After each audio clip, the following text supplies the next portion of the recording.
بسم اللہ الرحمن الرحیم۔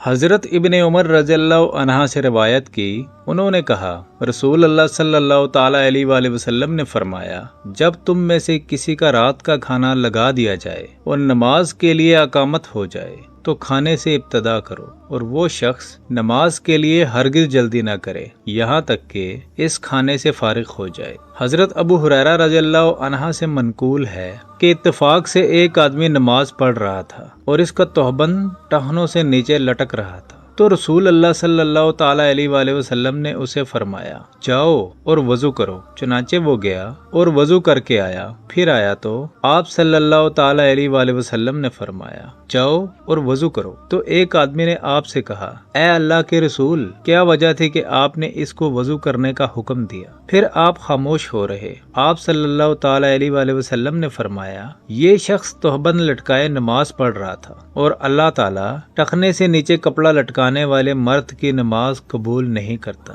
نبی کریم صلی اللہ تعالیٰ علیہ وآلہ وسلم نے فرمایا لوگوں کا کیا حال ہے جو نماز میں اپنی نظریں آسمان کی طرف اٹھاتے ہیں۔ آپ صلی اللہ تعالیٰ علیہ وآلہ وسلم نے اس سے نہایت سختی سے روکا، یہاں تک کہ آپ نے فرمایا کہ لوگ اس حرکت سے باز آ جائیں ورنہ ان کی بینائی اچک لی جائے گی۔